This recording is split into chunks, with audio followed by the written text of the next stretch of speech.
करें।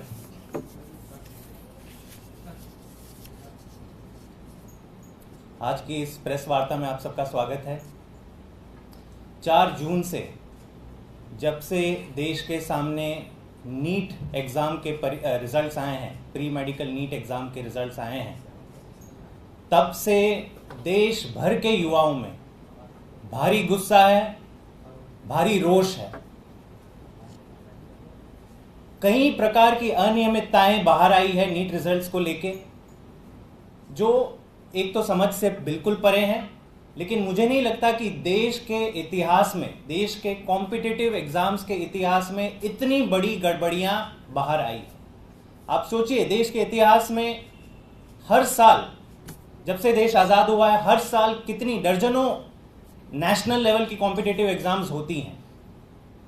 लेकिन 4 जून को जब नीट परीक्षा के रिजल्ट्स बाहर आते हैं तो इतने बड़े सवाल आज देश के युवा भारतीय जनता पार्टी और उनकी केंद्र सरकार से पूछ रहे हैं, जो मेरे ख्याल से आज तक ऐसे सवाल कभी नहीं पूछे गए। ये बहुत दुखद घटना है। लेकिन ये जो बड़ी गड़बड़ियां बाहर आई है, ये केवल 4 जून को नहीं आई है। इसको मैं सिलसिलेवार पहले बता देता हूं कि 2024 की जो नीट एग्जाम है, उसमें जो गड़बड़िया का पूरा क्रोनोलॉजी है, वो जब से एग्जाम हुई थी तब से बाहर आया है। 5 मई को नीट की एग्जाम हुई थी इस देश में। कुल 24 लाख कैंडिडेट्स ने ये एग्जाम दी थी। 24 लाख कैंडिडेट्स, 5000 सेंटर्स में ये एग्जामिनेशन हुई थी। उसी दौरान 2 ऐसी घटनाएं बाहर आती है। पहली आती है बिहार में, जहां पे एक पेपर लीक का मैटर बाहर निकल के आता है। बिहार की पुलिस तुरंत 13 लोगों को अरेस्ट करती है। उसके बाद गुजरात से एक हादसा आता है, वहां पे भी एक पेपर लीक की घटना बाहर निकलती है नीट की परीक्षा को लेके। वहां पे भी 3 लोग अरेस्ट होते हैं। लेकिन ये घटना घटने के बाद आज तक केंद्र सरकार या इन दोनों राज्यों की सरकारों ने ये बताया नहीं है कि क्या पेपर लीक हुआ था, कहां तक पहुंचा था, कितने लोगों तक ये लीक पेपर पहुंचा था। इस पे कोई स्पष्टीकरण नहीं आया। ना ही नेशनल टेस्टिंग एजेंसी एनटीए जो नीट कराती है, ये भी इस मैटर पे पूरी तरह से चुप है। तो एक तरफ आपने लोगों को अरेस्ट कर दिया है और दूसरी तरफ आप ये बोल भी नहीं रहे हैं कि नहीं पेपर लीक हुआ है या नहीं हुआ है। तभी से नीट 2024 की परीक्षा पर सवालिया निशान खड़े होने शुरू हो गए। और दोस्तों, जब 4 जून को रिजल्ट्स बाहर आए नीट एग्जाम के, तो मेरे ख्याल से जितना भी संदेह था ये पूरी तरह से हट गया। ऐसा लग रहा है कि देश के युवाओं के साथ, उनके भविष्य के साथ इतना बड़ा खिलवाड़ इससे पहले नहीं हुआ।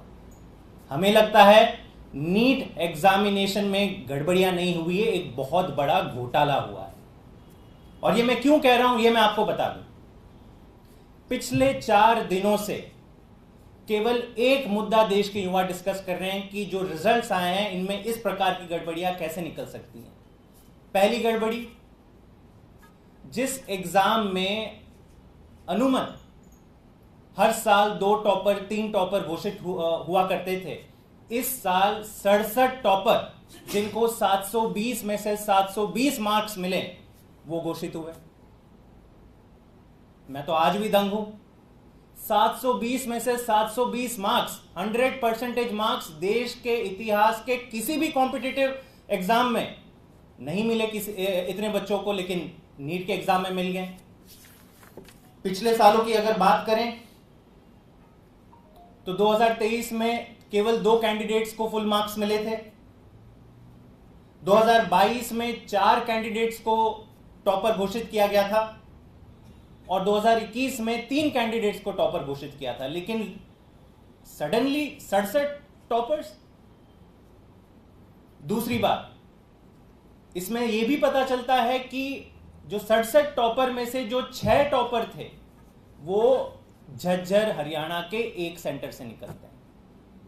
यह भी देश में पहली बार हो रहा है कि इतने सारे टॉपर्स बच्चे, जिस परीक्षा में 24 लाख कैंडिडेट्स ने अपियर किया, 5000 सेंटर्स में अपियर किया, 67 टॉपर निकलते हैं। लेकिन 6 टॉपर एक ही सेंटर से क्यों निकलते हैं? रिमेनिंग जितने टॉपर्स हैं 61 टॉपर्स, वो सारे एक एक सेंटर से निकलते हैं, लेकिन 6 टॉपर हरियाणा के झज्जर सेंटर से निकलते हैं। और एक चीज बाहर निकल के आई पिछले 3 दिनों में कि इस झज्जर हरियाणा के सेंटर में कई ऐसे छात्र हैं जो अपना होम स्टेट छोड़कर दूसरे स्टेट में झज्जर हरियाणा में एग्जाम देने के लिए जाते हैं। आप सबको पता होगा, इन बड़ी कॉम्पिटिटिव एग्जामिनेशन में हर छात्र, हर कैंडिडेट अपने घर से नियरेस्ट सेंटर प्रेफर करता है। कोई भी कैंडिडेट एक स्टेट से दूसरे स्टेट नहीं जाता एग्जाम देने के लिए, इसलिए 5000 सेंटर खोले गए एग्जाम के लिए। लेकिन झज्जर हरियाणा में बाहर के स्टेट के कैंडिडेट्स आ जाते हैं और वहां से कह रहे हैं कि केवल 6 टॉपर्स नहीं, टॉप 100 में से भी कई और छात्र हैं जो इस झज्जर हरियाणा के सेंटर से निकलते हैं। और चीजें निकल के आ रही है पिछले 3 दिनों में, ऐसा स्कोरिंग पैटर्न निकल के आ रहा है जो समझ से परे है। नीट एग्जामिनेशन में हर सवाल के 4 मार्क्स होते हैं, अगर आप गलत देते हो तो -1 होता है। लेकिन कई ऐसे छात्र हैं जिनको 719 मार्क्स मिले हैं, 718 मार्क्स मिले हैं। ऐसे ऐसे मार्क्स मिले जो मैथमेटिकल कैलकुलेशन में बैठते ही नहीं है। सारे वो कैंडिडेट जिन्होंने एग्जाम दी थी, परीक्षा दी थी, वो दंग है कि ऐसे कैसे मार्क्स कुछ बच्चों को मिल जाते हैं जो समझ के परे है। जब सवालों का पहाड़ टूट पड़ा, एनटीए ने कोई बाहर आके इसका स्पष्टीकरण नहीं किया। जब रिजल्ट्स आए, जब दबाव पड़ा, तब पता चलता है कि एनटीए ने ग्रेस मार्क्स दे दिए। कहते हैं कि एग्जामिनेशन में कुछ टाइम लॉस हुआ था कुछ बच्चों का, तो हमने अपने फॉर्मूले के हिसाब से ग्रेस मार्क्स दे दिया। अब ये रिस्पॉन्स एनटीए का और ज्यादा सवाल पैदा करता है। एनटीए की गाइडलाइंस में ग्रेस मार्क्स का कोई प्रावधान नहीं है, कोई फॉर्मूला नहीं है। तो आपने सडनली ओवरनाइट, और वो भी कह रहे हैं कि नहीं, हमने केवल 4 राज्यों के कुछ सेंटर्स, 4 या 5 सेंटर्स के बच्चों को ग्रेस मार्क्स दिए हैं। ये आपने कैसे तय कर लिया? इसका फॉर्मूला कैसे तय कर लिया? जब सवाल पूछा गया कि कितने बच्चों को मिले ग्रेस मार्क्स, तो पता चलता है 1563 बच्चों को ग्रेस मार्क्स मिले हैं। और इनमें कुछ ऐसे बच्चे हैं जिनको 100 मार्क्स तक ग्रेस में मिले हैं। ये देश के इतिहास में किसी भी कॉम्पिटिटिव एग्जाम में ऐसा नहीं हुआ। दोस्तों, ये बहुत बड़ा घोटाला है, बहुत बड़ा षड्यंत्र है।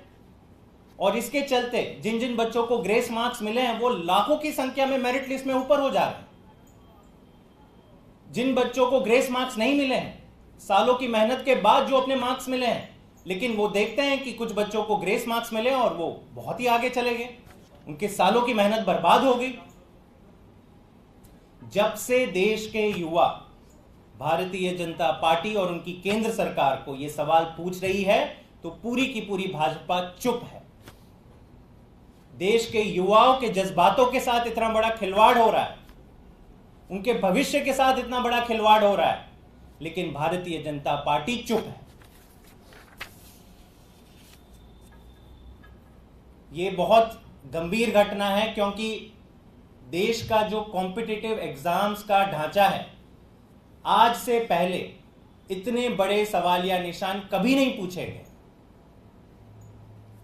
भाजपा हमेशा क्या कहता था कि हम भारत को विश्व गुरु बनाएंगे, लेकिन आज पूरी दुनिया देख रही है। ये नीट की परीक्षा ऐसी परीक्षा है जिसको पूरी दुनिया देखती है। एक जेईई की परीक्षा होती है, नीट की परीक्षा होती है।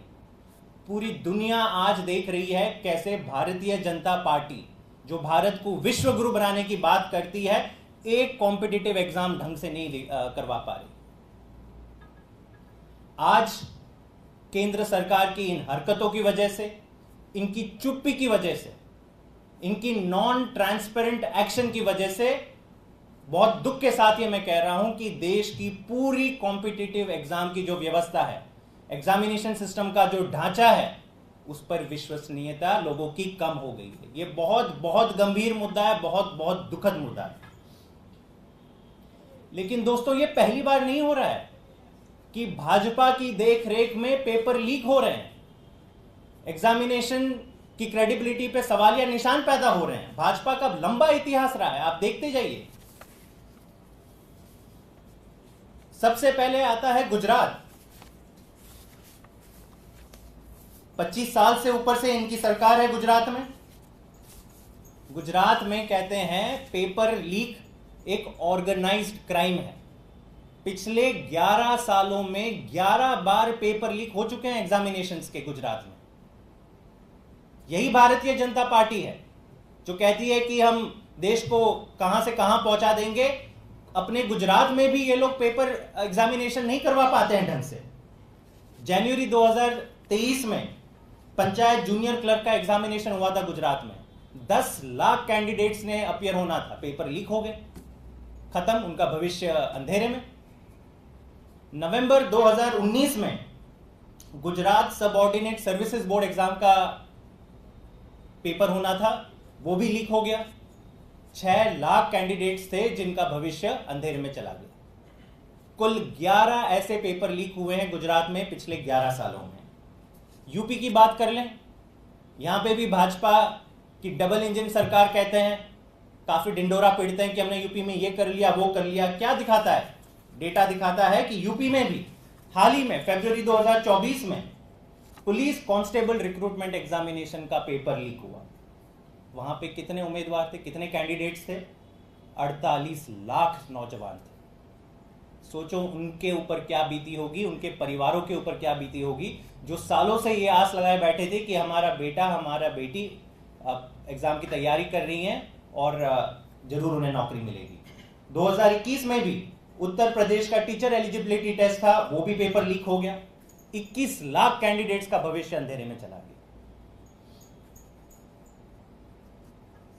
तो दोस्तों, भाजपा का ये इतिहास रहा है, इन्होंने कभी भी कॉम्पिटिटिव एग्जाम्स के पूरी व्यवस्था को मजबूत करने का तो काम छोड़ ही दो, इसको केवल और केवल कमजोर करने का काम किया है। और एक बड़ी चीज जो निकल के आ रही है, ये सारे जितने भी आरोप लग रहे हैं नीट एग्जाम के ऊपर, कि सारी अनियमितता भाजपा शासित राज्यों में मिल रही है। आप इस चीज पे गौर कीजिए। पेपर लीक का सबसे पहला मुद्दा कहां आता है? पटना से आता है। पटना में किसकी सरकार है? एनडीए की सरकार है, भाजपा की सरकार है। दूसरा आता है पेपर लीक का मुद्दा गुजरात से। गुजरात में तो एक इंडस्ट्री है ऑर्गेनाइज क्राइम की, हर साल ढेरों पेपर्स लीक होते हैं, तो नीट का भी पेपर लीक होना था, वहां पे भी भाजपा की सरकार है।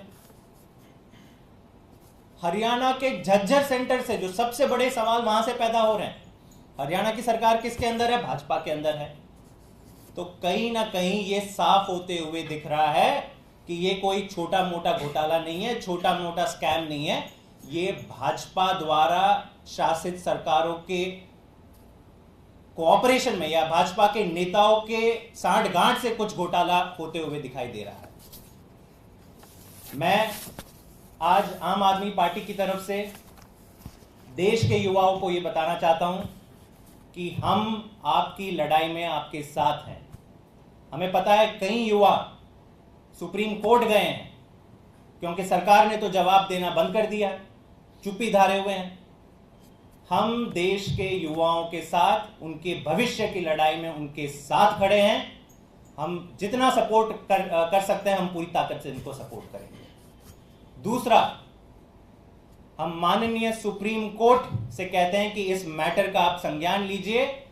इस पूरे स्कैम में उच्च स्तरीय इन्वेस्टिगेशन होनी चाहिए, एसआईटी बनानी चाहिए, सुप्रीम कोर्ट की देखरेख में एक एसआईटी का गठन होना चाहिए। इससे कम अगर कोई जांच होती है, भाजपा की पुलिस या भाजपा की सीबीआई करती है, तो उस पर आज देश को विश्वास नहीं रहा है। वो केवल भाजपा के लोगों को बचाने का काम करेंगे। हम मांग करते हैं कि जितना बड़ा घोटाला हुआ है, 25 लाख युवाओं के भविष्य के साथ खिलवाड़ हुआ है, तो इसमें सुप्रीम कोर्ट के देखरेख में एक एसआईटी बननी चाहिए और दूध का दूध पानी का पानी होना चाहिए। और अंत में मैं भाजपा से कहना चाहूंगा कि आपने नीट 2024 की परीक्षा होते वक्त और रिजल्ट्स निकलते समय जितनी गड़बड़ियां हुई हैं, उससे आपने देश के युवाओं की भावनाओं को बहुत ठेस पहुंचाया है। ये लोग गुस्सा हैं, रोषित हैं। भाजपा बाहर आए, अपनी गुफा से बाहर आए और देश के युवाओं से माफी मांगे कि ऐसा नहीं होना चाहिए था, हमसे गलती हो गई। और इन अनियमितताओं के पीछे, इन गड़बड़ियों के पीछे जो लोग दोषी पाए जाते हैं उनसे सख्त के सख्त उनको सजा मिलेगी। बहुत बहुत